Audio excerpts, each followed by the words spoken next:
So you're in the market to take over a company. Maybe you think management can do better, maybe you want to use the company's brand or tech for your own gain, maybe you just want to take over the company to milk it for all it's worth, get your money, leave all the employees' lives in shambles, and then leave, while making it look like you're taking it over because you think management can do better. But why do you need to wreck this company? Because it's wreckable, alright? Or maybe like a certain multi-billionaire, you're doing it because you believe in free speech and believe that you can run the business better than they can. But maybe that company's board doesn't want to be taken over. Maybe your offer is too low. Maybe because if you take over, they will all get fired from their prestigious positions. If that's the case, well, I guess you're gonna have to take over the company by force, against the will of the board, also known as a hostile takeover. Hostile takeovers are usually a last resort if a merger or friendly buyout doesn't work, and they can get pretty messy. And here's how you can do it yourself, featuring Elon Musk.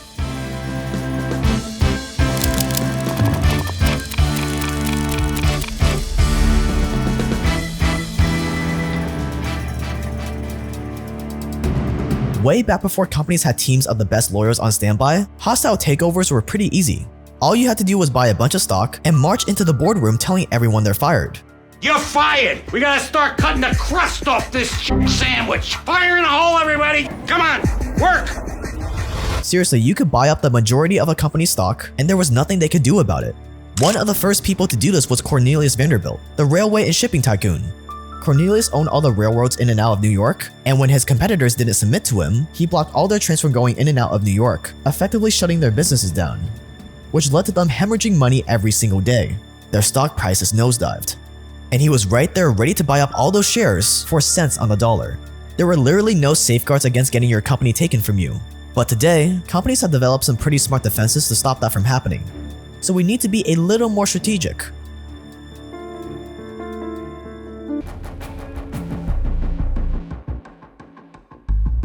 Step number 1 to taking over a company? Make a public offer and file it with the SEC. You need to make things official. You also need the target company's board to think you know what you're doing. Most friendly mergers and acquisitions stop here. The target company might consider your offer, negotiate, and then eventually accept it. All very simple and very boring. But let's say the company doesn't want to sell to you at all for whatever reason. That's where things get interesting. Because as a powerful businessman looking for your next conquest, no just isn't in your vocabulary.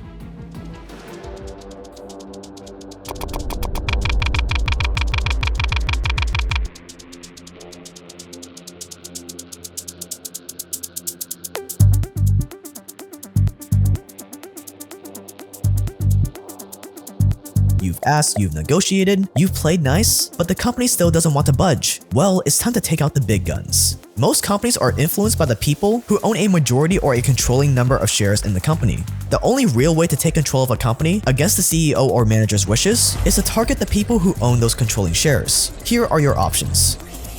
A tender offer is probably the nicest type of hostile takeover. Basically, you offer to buy shares of the company you want to control at a price that's above the current market. If the shares of a company cost $50, you might offer $52, that kind of thing. Now you may be thinking, isn't this just the same thing as making an offer to buy the company in the first place? Not really. You see, the difference is, when you make a bid to buy a company, the board, the management, they all get a say in whether or not the company is sold. But when you make a tender offer, it is the shareholders who decide whether or not to sell. All you need to do is convince a majority of the shareholders to sell to you, and you are golden. It allows you to maneuver around the board. Now, if a public offer isn't really your style, you can skip all of the out in the open moves and opt for a classic public stock buyouts. Basically, you buy up as much stock available on the open markets, just like Cornelius Vanderbilt. The idea is that you keep your plan a secret and keep buying up stock until you become a majority stakeholder of the company. It's probably the riskiest of all three options, because if anyone on the other side finds out what you're up to, you are done. And then there's the proxy war, the messiest of all hostile takeovers. Here's how it works. You find common ground with some of the company's shareholders. Maybe you promise them better business under your management. Maybe you promise them an under-the-table deal if they work with you. Maybe you hire a private investigator to follow big shareholders around to find stuff to blackmail them with. Theoretically, of course. Basically, do whatever it takes to get at least some of the shareholders on your side. And then it's time to use the shareholders on your side to convince the rest of the shareholders to vote in your favor. As long as your group of trusted shareholders can convince the majority to side with you, you can take over the company. The problem usually comes when the company's management tries the same trick. Most of the time you end up with two groups of shareholders on opposite sides trying to convince the other to vote for them. But if you manage to get the majority on your side, they can help you pressure the board into selling the company to you no matter what the management says.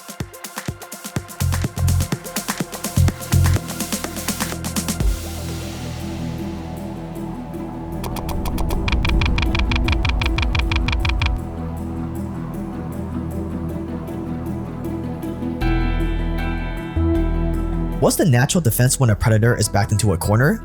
To fight back, obviously.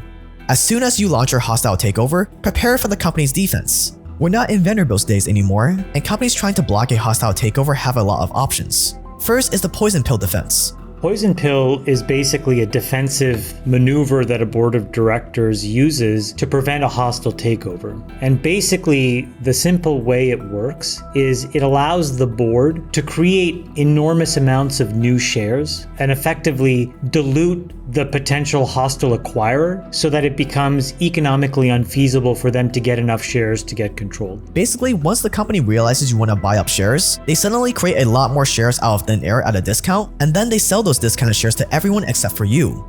They basically give everybody except a person that crosses a certain ownership threshold. So let's use Twitter as an example. So the Twitter's poison pill basically says that if you get to 15%, you're essentially locked out from a right that then everybody else has that effectively allows them to buy another share of stock at, I think it's a 50% discount.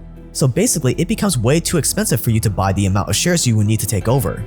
And so what it does is it creates an incentive to essentially almost double the fully diluted shares outstanding of the business. And what that does is it makes it almost impossible for the person with 15% to then go and acquire what's necessary to get to 50%. Then there's the golden parachutes.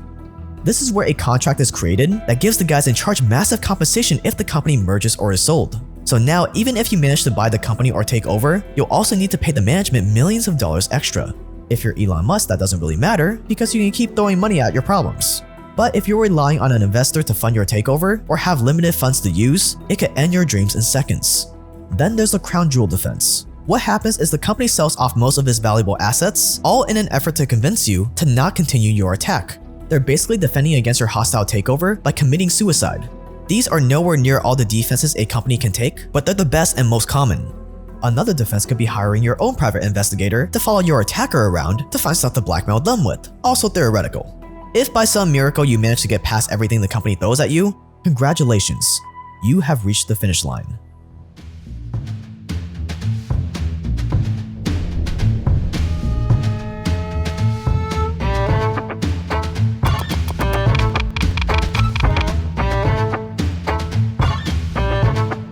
Barge into the boardroom, fire the executives, take the intellectual property, actually try to improve the company. Once you take over, the possibilities are endless. Now that you've successfully executed your hostile takeover, it's time to celebrate. You've done something most business leaders only dream of. And now that you have all this context, it's time to take a look at how Elon Musk approached his hostile takeover of Twitter.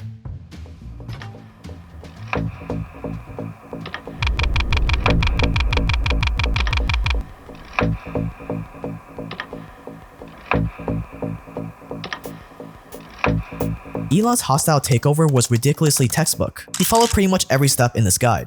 First, he bought 9.2% of Twitter's shares that worked out to be around $2.9 billion based on the day's share price. But here's where things changed. You see, instead of sticking with his 9%, he went to Twitter's board and said, well, I'm getting pretty close to the 15% necessary to start the takeover process, so why not just sell Twitter to me? Obviously, the Twitter execs weren't exactly excited by the idea of having him in charge because they offered him a board position instead. Elon accepted. But in a major reversal 5 days later, Elon said he would no longer be joining the board. See, the catch was, as a board member, you can only own 14.9% of the company's shares, no more. So he wouldn't be able to make any final decisions in the company, which went against all his plans. So he launched a full-blown hostile takeover. He immediately set up a tender offer of $43 billion, which works out to a 38% premium on Twitter shares. He hasn't liked a lot of facets about Twitter. He hasn't liked the things that they do moderate content. I think he has some different views on where those bars should be. And a few hours later, he's interviewed by TED where he talks about why he's trying to take over. The game was on. Well, I think it's very important for there to be an inclusive arena for free speech.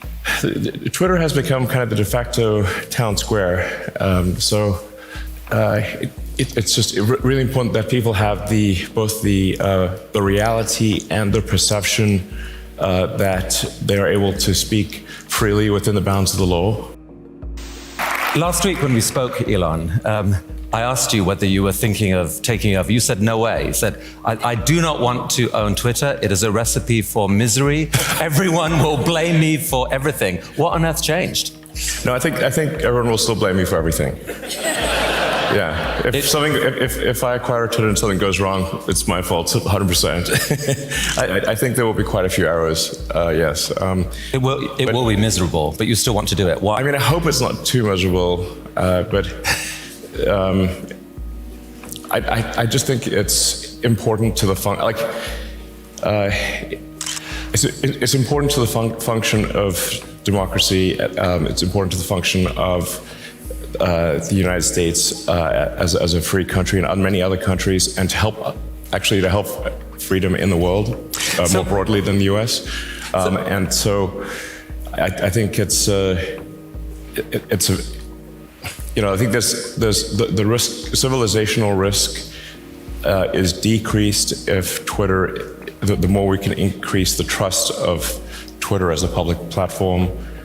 You don't necessarily want to pay out $40 or whatever it is $billion in cash. You'd like them to come with you in the yeah, but it's I mean I could technically afford it. The following day, Twitter turns down Elon's offer, with one of Saudi Arabia's princes rejecting Elon's offer in the tweets, saying that I don't believe the proposed offer by Elon Musk comes close to the intrinsic value of Twitter given its growth prospects. The prince is one of the largest shareholders in Twitter. This is the complicated point. It's not just about the current share price. And there was a history in the 80s and 90s, early 90s, when stocks would drop tremendously for market volatility reasons or various some bad news event, or someone quits the board, macro, and all of a sudden the stock price drops and you have a hostile buyer that says, oh my God, this company looks super cheap.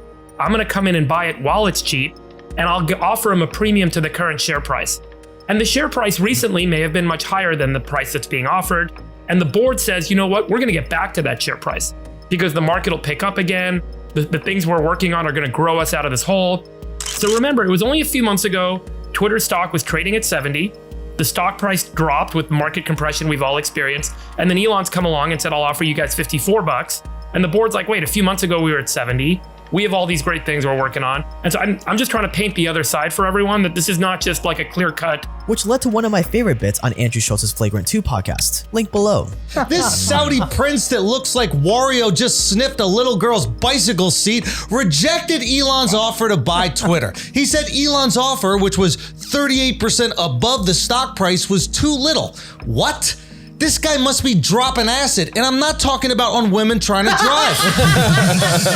Also, of course Saudi Arabia doesn't want Elon owning it, okay? They're furious at him. Self-driving is a loophole to put women behind the wheel. Twitter announced that it would defend against the takeover with the poison pill routes, where they would print a bunch of shares and sell them to all the shareholders at a discount except for Musk. But around 10 days later, Twitter announces they accepted Elon Musk's offer to acquire them at $54.20 a share, which values Twitter at $44 billion. The moment the news came out, trading was halted for Twitter stock. Musk plans to get that $44 billion through a mix of loans against his stock portfolio, and with his own money. Keep in mind that the way Musk is paying for Twitter is he's taking out a lot of loans. Some of those are backed by his Tesla stock. Others are coming from other institutions, and loans have to be paid back. If the deal gets totally cleared and he owns Twitter, he pretty much does what he wants. Ultimately, he's accountable to himself, but he is going to be accountable in a financial sense to the institutions and people who have supported and backed this. As of right now, the hostile takeover looks complete. Hope you guys enjoyed the video, and if you are new here, my name is Jake and we make documentaries on money, power, and crime just like this one, multiple times a week for free. So if you enjoyed this one, click that subscribe button below, and also click the join button if you want more documentaries that are longer and more controversial, to the point where I can't post them publicly. There's also a refund policy, so if you join and you don't think it's worth it, I will send you the money back. Just email me. That's gonna wrap it up. Thank you so much for watching. Stay dangerous out there, and I'll see you guys in the next one.